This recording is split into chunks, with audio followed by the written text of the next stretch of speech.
Éxodo capítulo 39. Los artesanos confeccionaron hermosas vestiduras sagradas de tela azul, púrpura y escarlata para que Aarón las usara al ministrar en el lugar santo, tal como el Señor le había ordenado a Moisés. Belaleel hizo el efod de lino de tejido fino y lo bordó con oro e hilo azul, púrpura y escarlata, para hacer hilo de oro. Trabajó a martillo finas láminas de oro y luego las cortó en hilos finos. Con mucho cuidado y gran habilidad, lo bordó en el lino fino junto con el hilo azul, púrpura y escarlata. El efod constaba de 2 piezas, el frente y la espalda, unidas en los hombros por 2 hombreras. La faja decorativa estaba confeccionada con los mismos materiales, lino de tejido fino, bordado con oro y con hilo azul, púrpura y escarlata, tal como el Señor le había ordenado a Moisés. Luego se incrustaron las 2 piedras de ónice en monturas de filigrana de oro. Las piedras tenían grabados los nombres de las tribus de Israel, como se graba un sello. Bezalel fijó las 2 piedras sobre las hombreras del efod, pues era un recordatorio de que el sacerdote representaba al pueblo de Israel. Todo se realizó tal como el Señor le había ordenado a Moisés.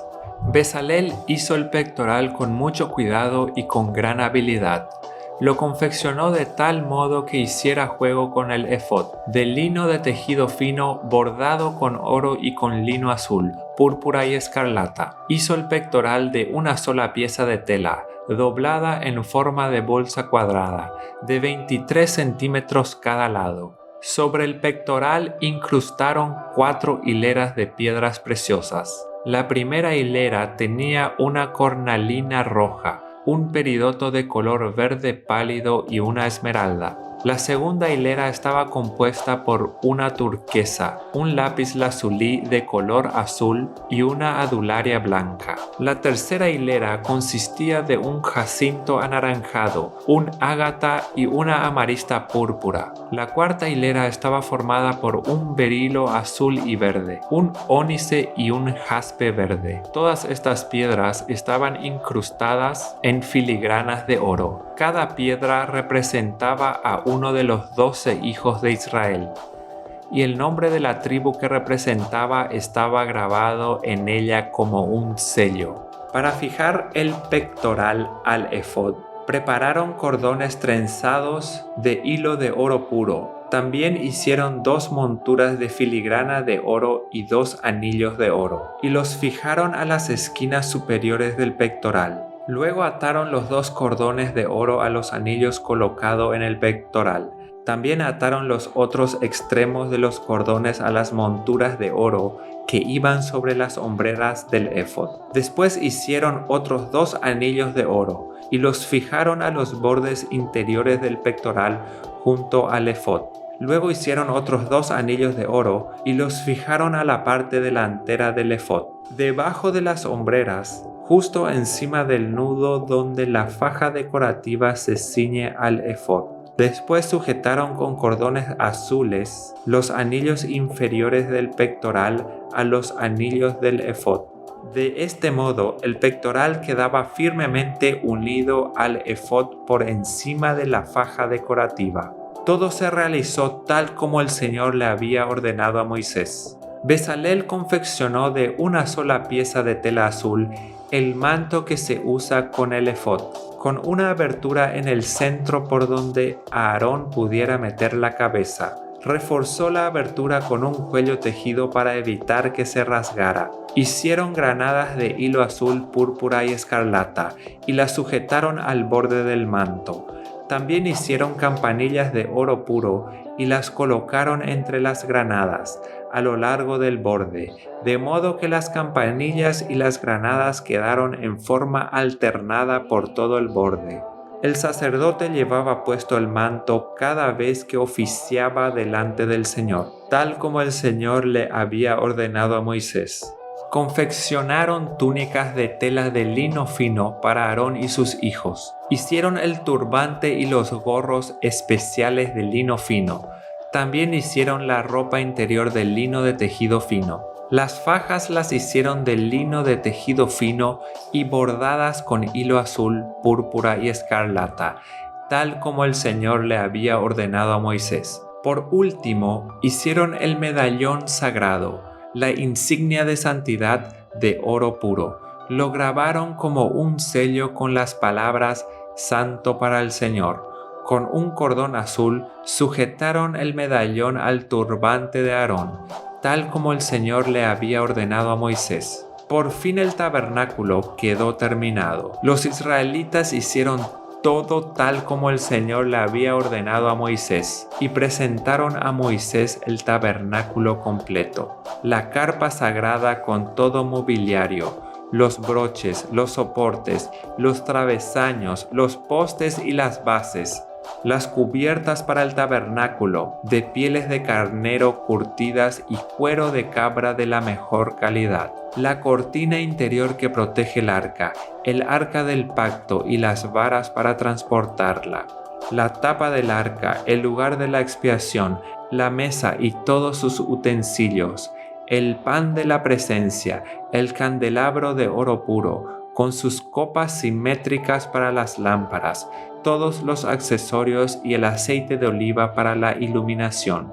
el altar de oro, el aceite de la unción y el incienso aromático, la cortina para la entrada de la carpa sagrada, el altar de bronce, la rejilla de bronce, las varas para transportarlos y sus utensilios, el lavamanos con su base, las cortinas para las paredes del atrio, los postes y sus bases, la cortina para la entrada del atrio, las cuerdas y las estacas, todo el mobiliario para usar durante la adoración en el tabernáculo, las vestiduras finamente confeccionadas para los sacerdotes, las cuales usaban mientras servían en el lugar santo, las vestiduras sagradas para el sacerdote Aarón y las vestiduras que sus hijos llevaban puestas cuando ministraban como sacerdotes.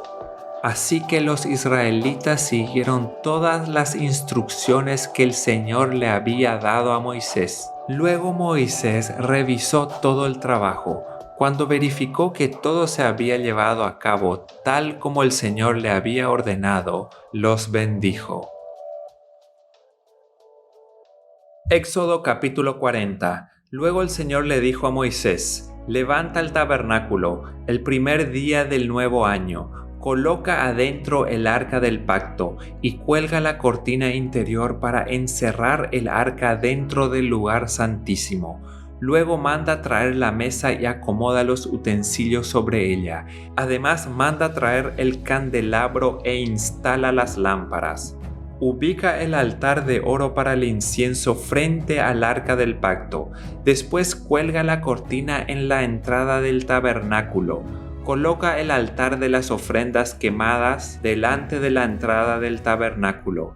Pon el lavamanos entre el tabernáculo y el altar, y llénalo de agua. Luego arma el atrio alrededor de la carpa y cuelga la cortina de la entrada al atrio.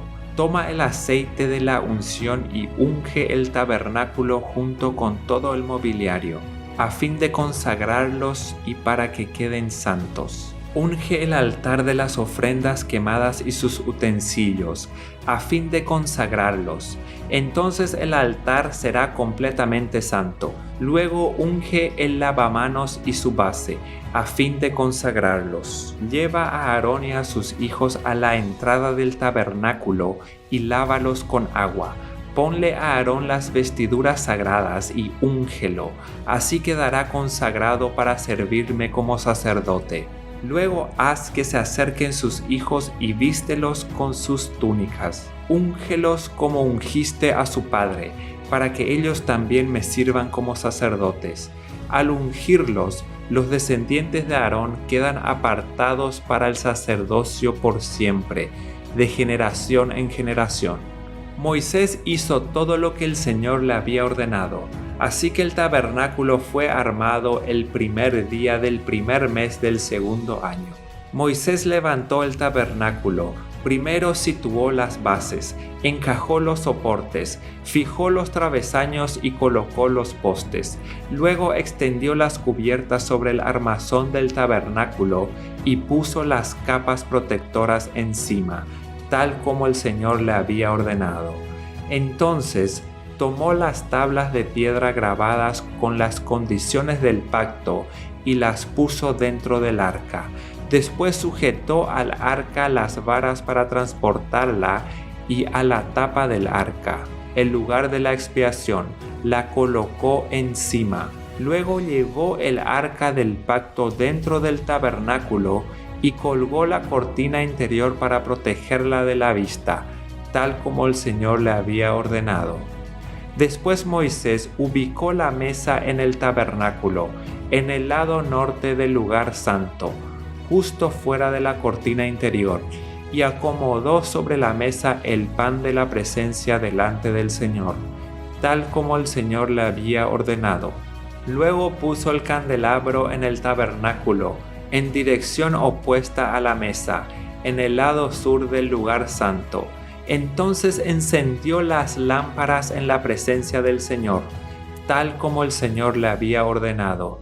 También puso en el tabernáculo el altar de oro para el incienso, en el lugar santo, delante de la cortina interior, y quemó el incienso aromático sobre el altar, tal como el Señor le había ordenado. Después colgó la cortina a la entrada del tabernáculo y ubicó el altar de las ofrendas quemadas cerca de la entrada del tabernáculo. Entonces presentó una ofrenda quemada y una ofrenda de grano sobre el altar, tal como el Señor le había ordenado. Luego Moisés instaló el lavamanos entre el tabernáculo y el altar, y lo llenó de agua para que los sacerdotes pudieran lavarse. Moisés, Aarón y los hijos de Aarón sacaban agua del lavamanos para lavarse las manos y los pies. Se lavaban cada vez que se acercaban al altar o entraban al tabernáculo, tal como el Señor le había ordenado a Moisés. Después Moisés colgó las cortinas que daban forma al atrio que rodeaba el tabernáculo y el altar. Por último levantó la cortina en la entrada del atrio. Así por fin terminó Moisés el trabajo. Entonces la nube cubrió el tabernáculo, y la gloria del Señor llenó el tabernáculo. Moisés no podía entrar en el tabernáculo porque la nube se había posado allí, y la gloria del Señor llenaba el tabernáculo. Cada vez que la nube se levantaba del tabernáculo, el pueblo de Israel se ponía en marcha y la seguía. Pero si la nube no se levantaba, ellos permanecían donde estaban hasta que la nube se elevaba. Durante el día, la nube del Señor quedaba en el aire sobre el tabernáculo, y durante la noche resplandecía fuego dentro de ella, de modo que toda la familia de Israel podía ver la nube. Eso mismo ocurrió durante todos sus viajes.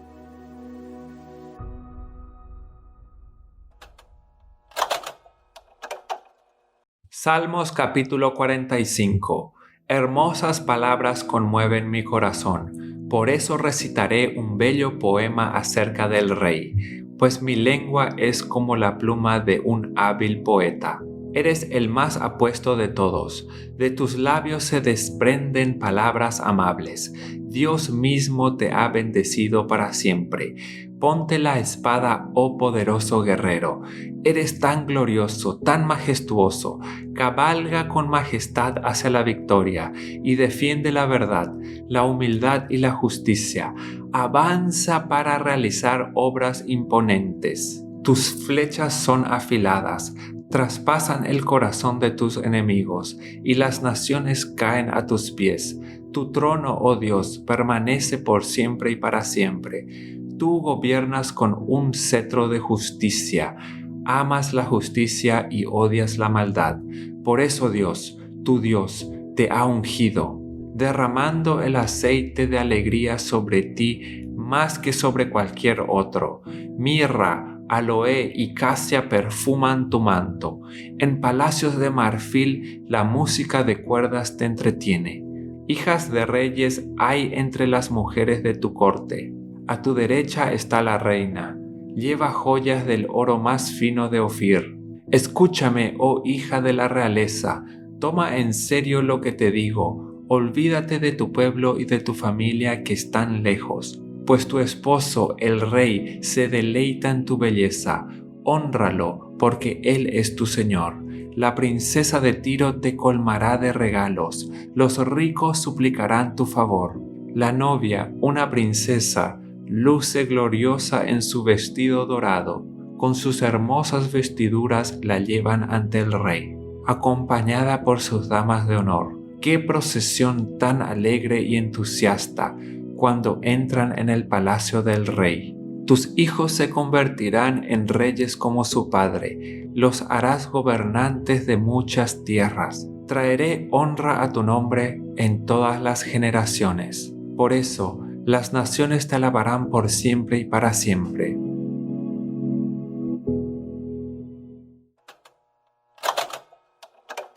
Lucas capítulo 9. Cierto día, Jesús reunió a sus 12 discípulos y les dio poder y autoridad para expulsar a todos los demonios y sanar enfermedades. Luego los envió para que anunciaran a todos acerca del reino de Dios y sanaran a los enfermos. Les dio las siguientes instrucciones. No lleven nada para el viaje, ni bastón, ni bolso de viaje, ni comida, ni dinero, ni siquiera una muda de ropa. Por todo lugar que vayan, quédense en la misma casa hasta salir de la ciudad. Y si en algún pueblo se niegan a recibirlos, sacúdanse el polvo de los pies al salir para mostrar que abandonan a esas personas a su suerte. Entonces ellos comenzaron su recorrido por las aldeas para predicar la buena noticia y sanar a los enfermos.